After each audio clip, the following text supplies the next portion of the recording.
sitting here. We're good. We're good. Oh, the Ghetto Bird Show. You know how we do it. I'm glad to be back on the couch with you, bro. Modelito. If it was You dark, got the it'd little be baby. the neclito. Is that how we're starting the podcast today? Hey, welcome, welcome, welcome. Okay, well, everyone, welcome to the Ghetto Bird Show, episode 2021, 5. baby. We made it. We are here, in fact. We are, in fact, here, and I'm glad to be back on the couch with you. Man, I'm glad to have you here. It's a lot more fun Couch than is Zoom. a little different, a little blue, look like a little miniature, but it's working. Well, it's comfortable, and I'm happy to be back with you here, man. What's been good, though? Man, I've been good. Just been working, hustling. Designing right now, shoes? Man, designing shoes like crazy. I mean, the action thing has been going intense, you know what I mean? We've been doing the drops. Drops has been going amazing. Thank you, everybody. Mm-hmm. Doing second Sundays. Every second Sunday, I take the team out. We go to different locations, different cities, different areas. Right. Go skate, meet and greet, see everybody, show them the product. You know, have a ball. Is it fun being back with the people? Man, it's beautiful. It's scary, but beautiful. You know what I mean? Because you still got to be precautious, but at the same time, it's good to just actually, you know what I mean, put smiles on people's faces. And they put a smile on my face. Definitely. That's the thing. There's an energy exchange always, right? Yeah. It's amazing. That is a beautiful thing. So what's been good in the culture, though? What have you been seeing? I know you were... Man, it's been, I mean, actually, I just been watching mainly like the Olympics. The Olympics is, man, we made it. We made it. We've been talking about it for years. Right, And we made it. I mean, what's your input on it? What have you been thinking? I mean, we have made it, and you know, some people of our generation, people like that, you know, traditionalists, purists, they might say, oh, we shouldn't be in there, whatever. It's an inevitable thing.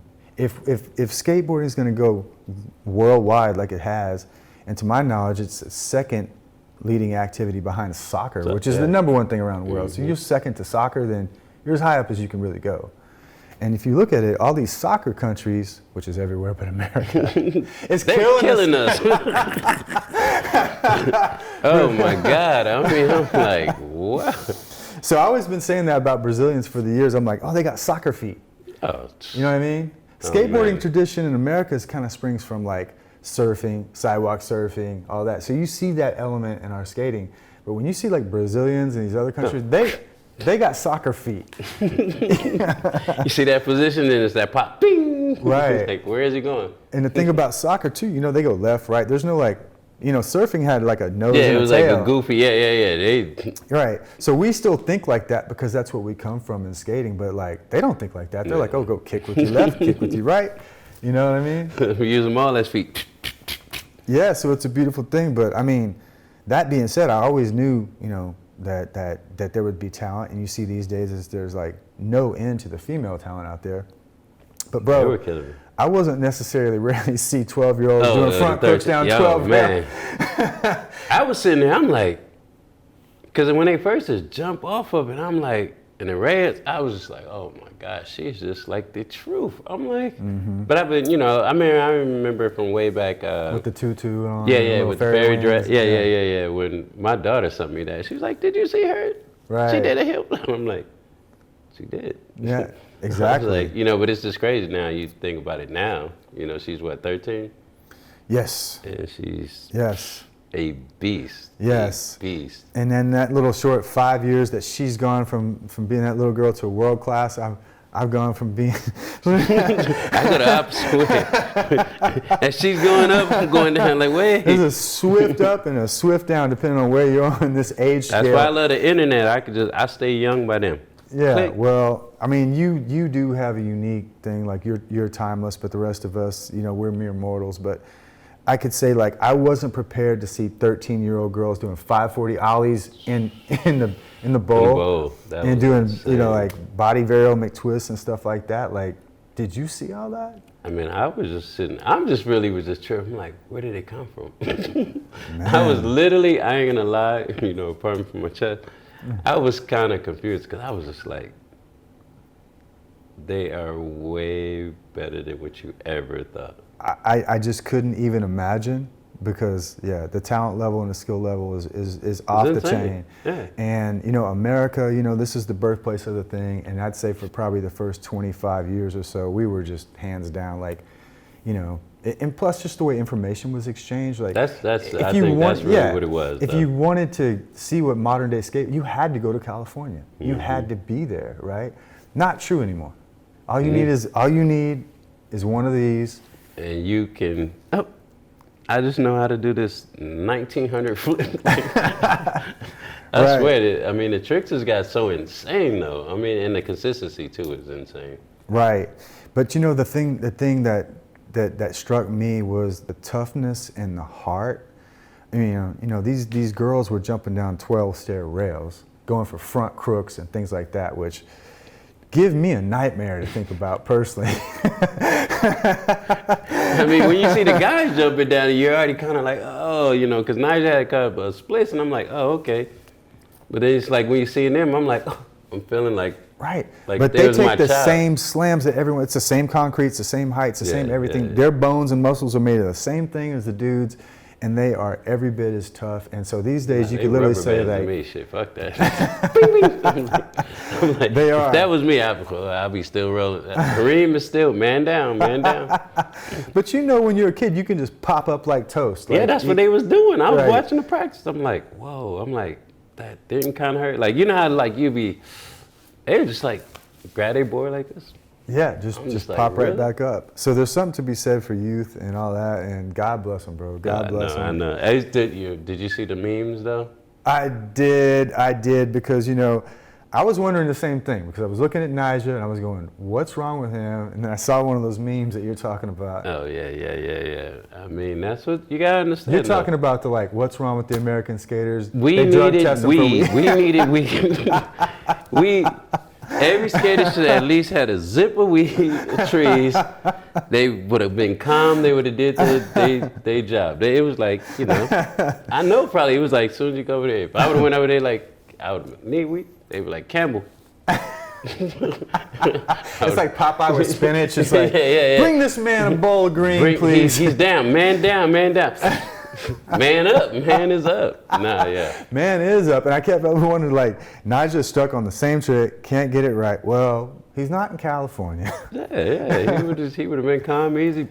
It would have been over. He needed what he needed. And I was even thinking in the process of it too. It was so funny because I was thinking to myself, like, I thought we'd probably talk about this. And then I thought, like, you know, like going through the years, I thought, all right, well, you know, in your time when you were really doing contests and X Games, all those things were happening, and all those years, like, okay, Reem would have been in this probably. And I thought, oh, wait a second. No, the drug test thing. The drug test thing. I made it to Olympics before, though. Don't get it twisted. Yeah, you did? Yeah, the Bong Olympics. Oh, the Bong Olympics. All right. I didn't win, but I made it. The big brother. I went past the qualifier. Yeah, right. The big brother. So famously, the first time skaters were ever in the Olympics. Yeah, we had it was the Bong Olympics. Yeah. Okay, so for those of you who don't know what that was, I guess it was Big Brother, right? Mm-hmm. Yeah, we had a Bong Olympics. The Bong was like 4 feet tall or 5 feet tall. With a resin brand. He just supplied everything, and it was just like. It was murder. It was good. It was the best Olympics you can. When I say hands down, hands down. Well, no doubt, I'm sure you medaled. Not you smiling. Medaled. Yeah, you medaled in green. I was with a little extra too. One thing that, you know, we were watching Olympics, a few different things. You know, we're skaters. We look at this kind of thing, and we can look at it through our eyes and our lens and sort of compare. You know, and one thing I thought was, you know, it was like it seemed like. For instance, one of the things going into the Olympics with like Simone Biles, she's like way better than all the other athletes, and her trick and skill levels were so far beyond that what I was hearing was like they were almost like dumbing down her scores to like level the playing field for people. I mean, yeah. And for me, that seems like the exact, I mean, if you're gonna do a competition, I mean, don't, you know, why not let her be great, you know? Yeah, I mean, what you got to understand is still politics, though. You know what I mean? Like, if you just have somebody that just goes in there and it just sweeps it, you know. Well, if she's that much better than everyone, she should sweep it. It's like a Shaq and a Kobe, and you know right. what I mean? Like when they changed the NBA rules because Shaq was just too dominant. Yeah. Right. And it was like, well, I mean, we can't help it the fact that he's that size and that skill level and the thing's 10 feet tall. But it's weird because we act like we love competition until someone's great. Yeah. And then we gotta Be able Yeah. to knock them down to Right. bring us up to be able to say, okay, now it's balanced. So is that why they hit skaters with the no weed shit just to bring Americans down, bring a nicer down? Never know. Never know. Because you saw what they did with Sha'Carri too. So she's from Dallas, a sprinter. She was a mile ahead of everybody, right? And I mean, weed isn't a performance. Well, maybe it is performance enhancing. I don't know. I mean, I thought you're supposed to go to sleep and get the munchies though. I mean, you know, that's what they say. I don't know. It never worked for me. I do all of them. I mean, if you're a product of the munchies, I just don't see that. Yeah. My metabolism is good, great. Yeah, I would say so. You and Sha'Carri got the same metabolism. Sha'Carri, baby.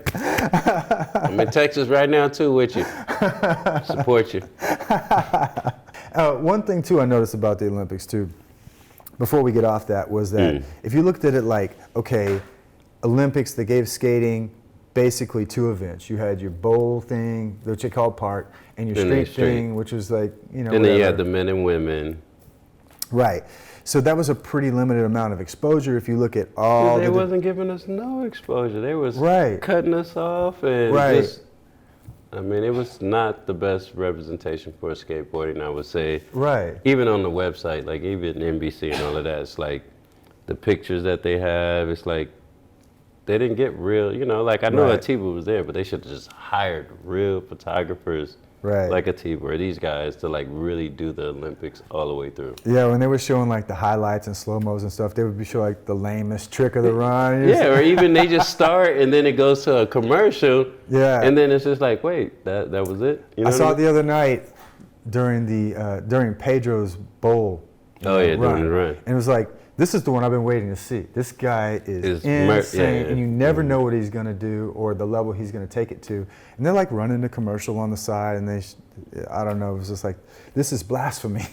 Like, this is really wrong. I mean, but they're not doing it with it. Like when you watch even like the gymnastic and all of that, they're technically, they weren't treating it the same. You know what I mean? Then you look at how many, you know, like you said before, like all these commercials is all us. So this is the thing that I thought that clearly skateboarding won the gold medal for most marketable. Yeah. Most marketable thing, because well, we just went through it. Actually, we made a list, and so even though skateboarding only had 2 events times male and female, so I guess 4 events, in overall such a small amount of TV coverage, right? By comparison, I mean they're playing golf and shit. Yeah, like, and they're that's boring as fuck. swimming and you know what I mean, the gym, all of this is much longer. Yeah, people spinning around and throwing a piece of metal or whatever that's called. I don't know what all that stuff's called, whatever.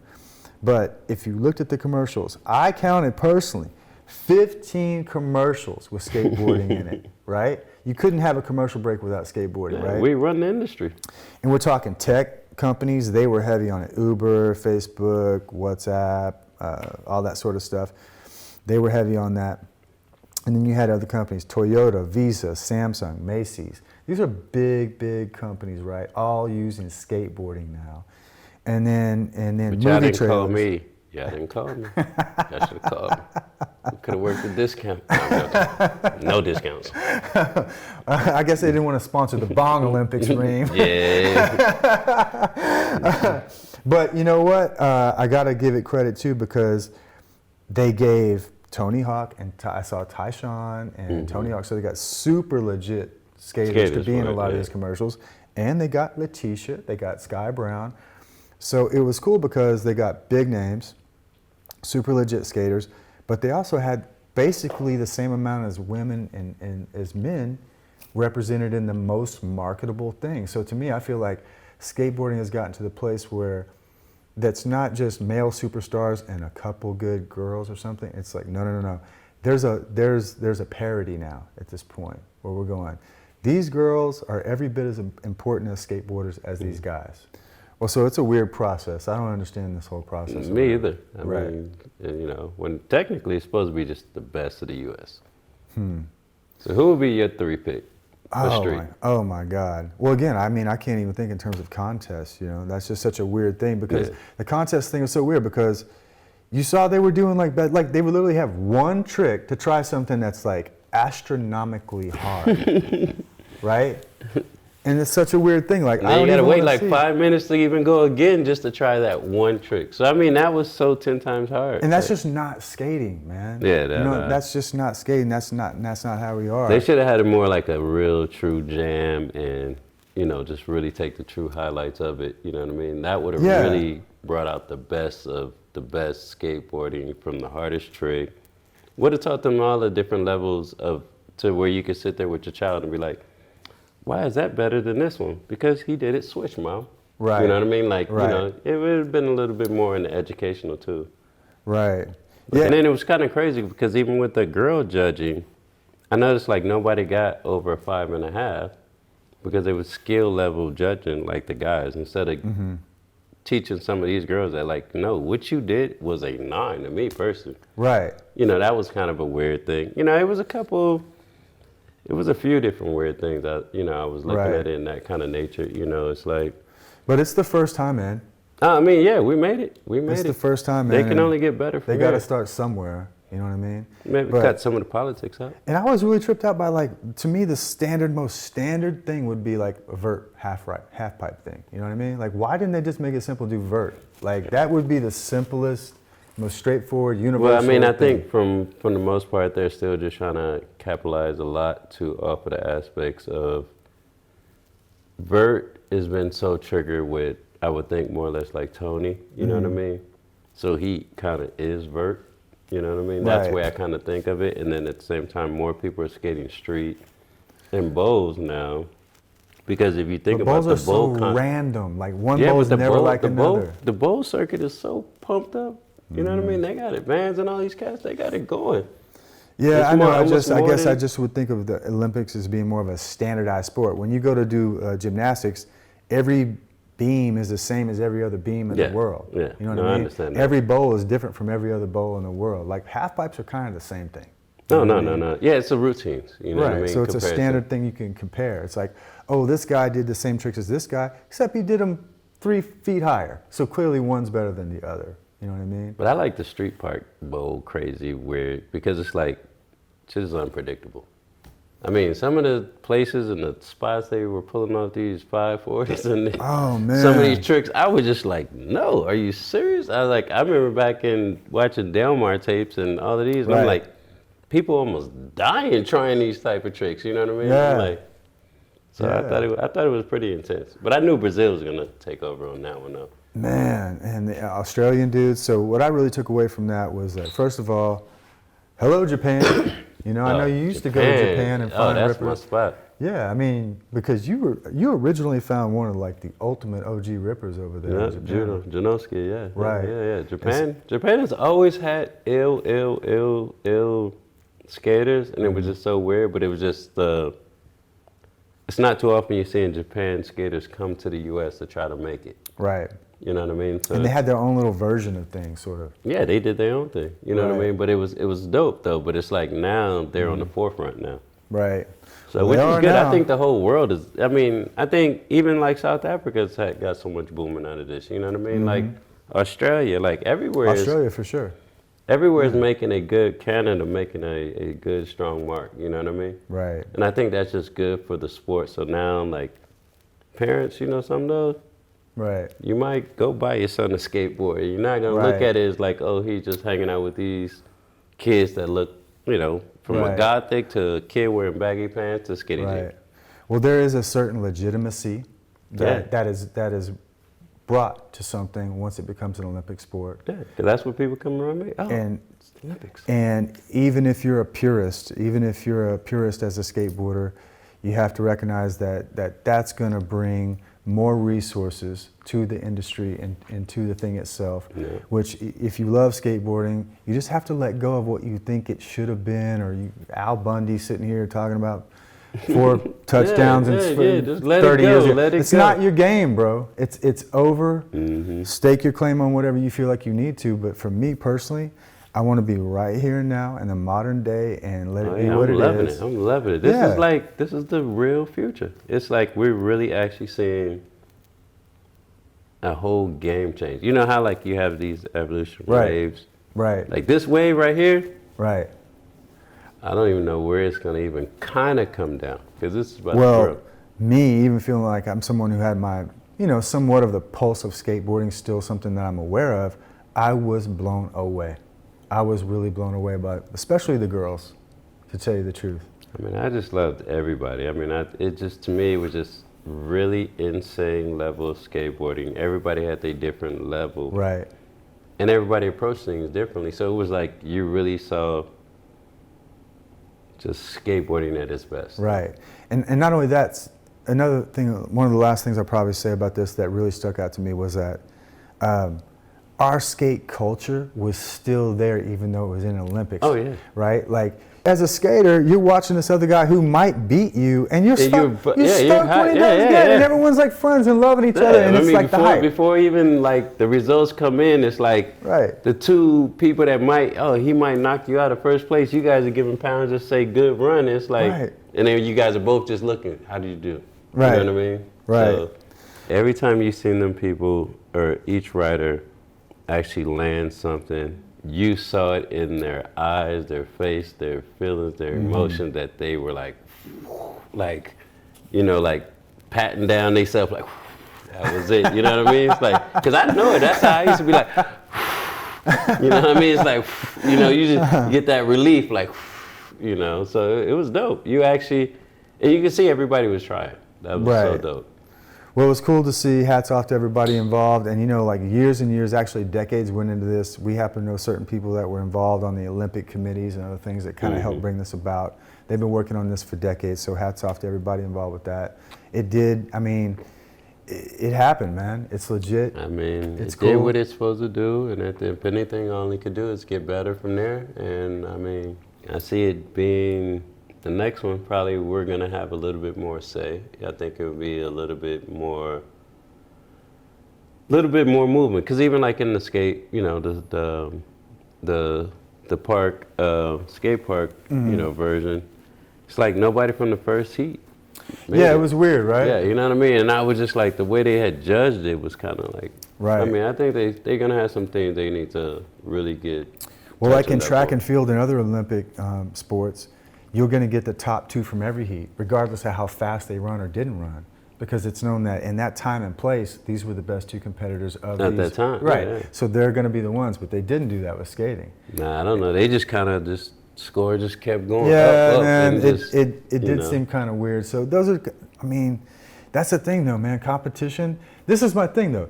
Competition can bring out the best, and it can bring out the worst. Yeah. Right? At the end of the day, it's subjective. So. Right. Well, that's kind of where I wanted to go with this too, because at the end of the where this thing has been is, competition, and it's a weird thing to think like, okay, it can bring out the best, right? Like within yourself if you're really challenging yourself. But what about when you get into life? In life, do you really want to compete against everybody? Like in America, we're thought like, oh, this is the way it is. Get out there and compete against everybody and make the most money and kill your competitor or whatever else. But are there not also situations where you can do better because your competitor is doing well and maybe inspires you to do well too? Like what if one of your, like right now you guys are making sustainable shoes, right? Certainly there's other people making sustainable shoes. Now everybody wants to make better sustainable shoes. So that competition, in a sense, brings about a better thing. Right. Instead of like, fuck their shoes, they don't make good enough, this one's good to me. No, make a better shoe yourself rather than saying, you know what I mean? It's like, these are scenarios that competition could bring out the best and actually benefit things. So this competition thing is sort of a tricky one, because especially in America, everyone's in sports and everyone's in everything. And there is some good things that come of it, but there's also some destructive things that come of it, right? Like what about when you're rooting for your competitor to do worse? That's kind of weird. That's really hating, It's hating, but at the same time, shit, it's just wishful thinking because you want to go home with that W. Right. You don't want to go home with that L. You don't. But I guess I'm saying the better part of human nature. Just fall off one time. Just one time. Just one step up. That's what I'm saying. Like the whole competition thing. It's like, is it you want to do better or your team to do better, or do you want the other team to get hurt and fall and all this sort of stuff? You know what I mean? Me, I want them to fall. Sorry, I just gotta be honest. Take the W home. That long plane flight without the W, shit. That's gotta be a long flight. I mean, I gotta be honest. Yeah. Few more shots. Well, you remember that Jordan show, like when whatever that was, The Last Dance, and you know his own teammates talking about how abusive and gnarly it was to be on his own team because he was so highly competitive. But yet at the same time, that's why we love him, and that's why he's the greatest of all times, because he was that. So it comes with this flip side. And he made them better though. Or too scared to play. You know what I mean? I mean, it was both, but it was like, shit, when I shoot that ball, make it. it's like, oh shit, this nigga told me to shoot it. Did I practice enough? Right. I mean, but it's a pretty gnarly thing. I mean, the competition thing, it's so crazy because it brings out this raw animal kill or be killed. And that's instincts, yeah. Yeah, man. So I don't know, man. It's a trippy thing, but for me personally, I don't want to compete with too many people these days unless I have to, man. Nah, I like competition. Competition brings the best out of you too sometimes. You know what I mean? Definitely. As long as you use it in the correct way. I mean, anything that I do, I mean, I'm definitely competitive because I want to be able to be the best at it. You know what I mean? First and foremost, best at it for myself. Right. But if I could be the best at it for others, then it's even better. You know what I mean? Right. So, I mean, I definitely believe in that. What's wrong with aiming for the top? Aim there all day, but what if you get second? Did you lose? You never lost. You still went up. Okay, well, that's the good way of looking at it. Yeah. I like that one. Yeah, I mean, as long as you're better than where you was when you started. I mean, if I start here and I'm 2 steps up, I'm better than when I was started. You know Yeah, I mean, I hear you. But ultimately, we can't always stay on top. Even Jordan didn't stay on top. So what is he now, loser? No, he's smart. He went and got all the best. Y'all represent me. I mean, is he still on top? So now we get a little insight as to what you do and why you always have these squads under you that you handpick, because they're representing you. And if anything, as they win, I win. Right. You know what I mean? Any abuse they take, I'm going to take it with them, and at the same time, I'm going to fight them to help to bring them up to the top. Mm-hmm. Mm-hmm. Well, that is kind of dope. I mean, that's sort of like when you transcend the sense of who you think just you are, because now you're saying, no, they're with me. We're together. Yeah. We're going to win. We together. Yeah. And so I guess this is the point where this competition things arrive at cooperation, because now we're a team. Now we're a squad. And if anything, that's the vibe that's going to fix this crazy world we're in, this crazy country, this crazy world we're in. It's communication, yeah. Yeah, but if we could realize, like for instance, if the whole world's facing an environmental crisis, we should all be on the same team to work against that. You know, just as an example, right? But we all have to communicate, though. That's always right. No, that's because if you don't communicate, you fucked up. Right. Because I'm gonna be over here doing some cooperation. You're gonna be over there. I might be doing some fuck shit over here. You doing some good shit, you know. But we gotta, hey, you know something though? Let's stay on this ground. Got these guys ready to go to war and these guys not. You know what I mean? So, but nah. I mean, I think it's good though. I mean, I like friendly competition though. At the end. Right. Well. That's that. I'm glad we covered that, because a lot of times you and I get into the debate about whether skating's an art or whether it's a sport, and it can be both depending on what scenario it's really. Yeah, that's that friends fight you said. You know what I mean? We've been doing that forever. Let's do a friend fight for sure. That's always going to be a friend fight we have. Yeah. Because I catch you in contradictions all the time. Oh yeah. I just say what I want when I want. Whatever's convenient to win that fight. That's it. That's the goal. Win the fight. A W. Is there anything else we need to talk about, foreshadow? Is there anything we should let the people know? Like, where's this podcast going? What are we going to do now? I mean, now we're going to be actually more consistent. I mean, we built the platform to be able to give expression give hope, you know what I mean, open up people's eyes, and then let everybody else spread their word. So start snatching these people up and start putting them under the fire. I'm ready to have. We got some conversations to be asked in a minute, you know, because I'm gonna ask some crazy, you know, I'm gonna ask the truth. Oh, really? Oh yeah. I know you're gonna have them political and those. I mean, you know, factual. I'm gonna ask some other shit. Did you knock down Betty around the corner? Cause we heard about the vert ramp shaking and nobody was skating, you know. So, you know, we got, you know. It could be a mixture. I know there's a few podcasts out there that have been waiting for you to come and join them. I know, I'm about to. I definitely want to personally thank, you know, 9 Club for those guys shouting us out several once again, times. always. We always got to support each other, see that? Support, for love, sure. Thank those guys. You know I want to thank the Barracks too, because they've shown us a lot of love along the way. Yeah, that was cool. Action. You know, they always give us a blessing. Yeah, and I own it.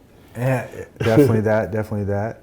Me personally too. You know, I mean, you could have anybody on as a guest, and I've been thinking about it recently. My ultimate guest would be Rodney. Please. Rodney? We had Tony. To me, like the only person, I mean, the next logical thing for me would be Rodney. Yeah, Rodney. Really. So guess what, Rod? Coming for you. Now, art-wise and otherwise, I want to talk to Atiba. No, Atiba's guaranteed. Right. We're gonna work about that his career and what he does. Dude, but also, you guys. He just got back from the Olympics too, so it's gonna be insane. Right. So it's like his whole world. It's like we're gonna probably be doing multiple with Atiba because he's all over the place. Right. And when it comes to music and things like that, who do you really want to have on? I would say right physically now, I want to get Lil Baby on. Oh wow, really? I just want to hear the nigga talk weird shit. You know, you know what I mean? Yeah. At the same time, you know what I mean? Because his music is insane, and now he's really taking it to the level of, you know what I mean? Yeah, he's it right now. He speaks the right words. He speaks where I come from. So, you know, I like him. Right. Would you do me a J. favor? Cole will be the ultimate. Oh wow, okay, yeah. And for me personally too, just somebody from Wu-Tang. And I want to talk about how you had that relationship and how that led to you having certain songs in your video parts and things like that. Oh yeah. You know what I mean? There's a lot of stories to be told there. Yeah, we get. You know what I mean? All right, you just got to dig in the bucket because it's, you know, it's about 900 of them. You got to figure out which one you want. And they actually was part of the growth of skateboarding too. And they helped a lot of it. You know skateboarding and hip hop, street skating and hip hop basically jumped off at the same time and evolved together. Yeah. Absolutely, right? And there was a few years there that skateboarding and Wu-Tang were like the same thing. It was. If you skateboard, you had a Wu sticker, or you was listening to Wu-Tang. It was Enter the Wu. It was something, you know what I mean? And sometime here too soon, hopefully maybe we have Atiba on, because you know you guys just had that thing drop on ESPN2, the Monochrome. Yeah. It's super cool. I know you haven't even seen it. I know. You told me about it yesterday. So. But I mean, Ray, Barbie, you, Sal, all these legends, and all the way up to the modern day guys too, just speaking their truth, man. It was really cool to hear. It was dope when I showed up, and when I saw Ray and Sal, and it was just like, you know, it was just everybody. It was surreal. It was like, you know what I mean? You really was able to talk in generations too. Right. So it was like, I was like. Oh yeah, and in music, one more thing too is your friend Travis Barker. I would like to have him on. Yeah, I would like to have him on. He would be amazing. You know, everything he's gone through in his life, the transformations he's gone through in his life, that would be cool too. So, you know, there's no shortage. It's gonna be, it's gonna be endless. So, you know, we just gotta start knocking them down, putting everybody into place. So guess what? Reem about to open up the Rolodex. So you be getting that random call like, hey, how you been doing? I ain't talked to you in a while, but dog, can you be on the podcast?